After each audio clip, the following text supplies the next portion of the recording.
Hi everyone, I've been wanting to do this video for a really long time, which is drawing a really small drawing. It's not the smallest drawing in the world, but it's very small, and it's a lot smaller than the frame you see here because I actually make really wide borders. The final image itself is like 1.5 inches by 1.5 inches roughly. So it's like one of the smallest it's basically like a little thumbnail drawing. And I've been wanting to do this for so long, and I even want to challenge myself to draw even smaller than this. I want to do another one where I just try to draw like really small. I think it'd be fun to do because I like doing small drawings and they don't take very long either. And I also really like doing thumbnail drawings, which is why I enjoyed doing this a lot. And the thing that actually prompted me to finally make this video was because it was my dad's birthday, and I always like to draw something for my parents for their birthday, or to at least make them something. So for his birthday, I decided to finally draw something really small, and I would just make it one of the spots that we go on walks. It's like a hiking trail, and we usually go on the weekend. We bring the dog and we go for walks on this little pathway, and I wanted to do it with watercolor, so I basically used the tape to make really large borders, and the actual painting itself is within those little borders. And I know it's not the smallest thing in the world, but it's very small. It's like the smallest full illustration that I've done with watercolor, like actually framed and finished. Like, I can call this an illustration because I actually put a lot of work into it. It didn't take very long because it's very small. It probably took an hour to 1.5 hours to do this, but I think it was a lot of fun trying to control the water and make it stay within the small area. And the first thing I did was I wanted to plan out the sketch of it. I was using a photograph because a big landmark of this place that we go to is the bridge. There's like a little mini bridge that kind of takes you over the pathway, because in the spring or summer or whenever there's a lot of water, there's usually a river running through that bridge, but right now it's completely dried up. But usually there's a river, and I was using a reference image for this, of course, so I could get the perspective right of the bridge. And you'll notice it's really light right now. That's because I used a kneaded eraser to kind of pick up all of the graphite, and it just left behind a little ghostly sketch because I didn't want the pencil lines to interfere with the paint. Because of how small this is, the pencil lines were very thick and huge compared to the actual painting itself, so I wanted to kind of thin it out to take off all the excess graphite, make it nice and light so I could actually paint on it. And I was nervous about doing this because I wanted to make water. I wanted it to look like there was water going underneath the little bridge. It's a really small bridge, by the way. It's like very small. It's like a pedestrian bridge, I guess you'd say. It's like the size of a sidewalk, but it's made out of wood, and it's elevated on little concrete blocks.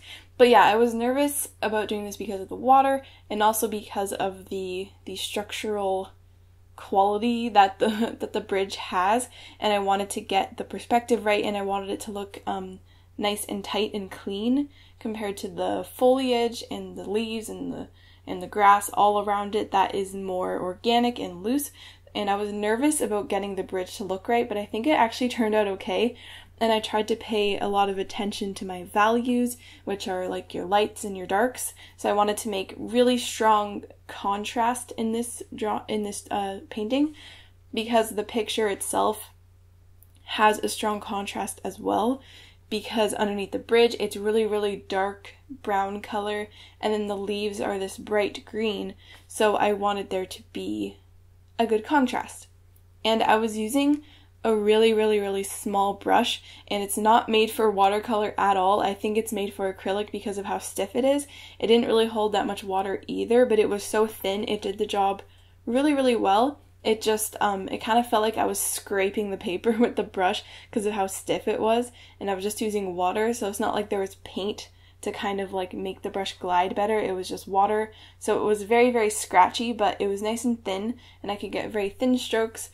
And one thing I love about watercolor is how the outer edge of an area that you paint will often have this border around it. That's kind of like a signature look of watercolor, is the edge that outlines the actual color once you put it on the page, once it dries. And since this painting is so small, the edges are a lot bigger compared to normal because everything, if the paper is really, really small, the texture looks larger. Like I said before, the pencil lines were thicker, so the actual outline on the watercolor edges was also thicker, and I really liked the texture that it had. And I'm just using, I think it's like Strathmore cold pressed watercolor paper. I always use cold pressed because I like the texture that it has. I love the texture, and the paint I'm using is the Winsor & Newton Cotman watercolors. They're the only like kind of really I've tried before. I used to use the Artist Loft ones, and once I switched to the Winsor & Newton Cotman ones, it was just like night and day. It was so much better, and watercolor became my favorite medium after it being my least favorite medium, or just something that I never really liked that much.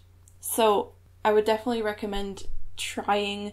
If you don't like watercolor, consider the quality of your paints, because sometimes, like with me, I was using really low quality ones, and I just didn't really like it that much. But once I switched to these, it was like so much fun and enjoyable, and I really like watercolor now. It's one of my favorite mediums. I just think it's so versatile, and it's so quick too, and it's easy to clean up. It doesn't smell bad. You can create some really nice textures, and I just really like it, and I really want to keep practicing and getting better with it, because I think it's just a really good medium. It's really practical for a lot of things, and I just really like it, and I used to not like it at all.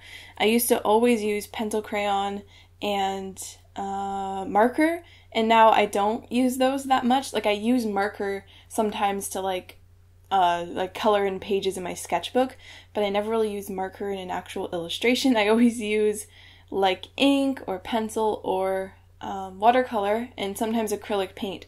But marker and pencil crayon I don't like as much as I used to. I still like marker over pencil crayon.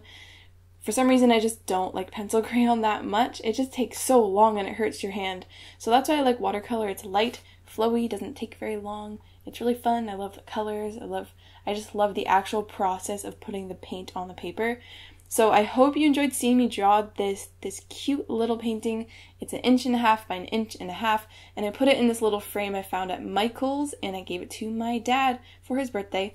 And it was a lot of fun to paint. I was really pleasantly surprised with how it turned out. I'm actually pretty happy with it. I hope you enjoyed seeing this, and I want to draw some smaller stuff in the future. So if you want me to do that, let me know, and let me know what you think, and I'll see you in my next video.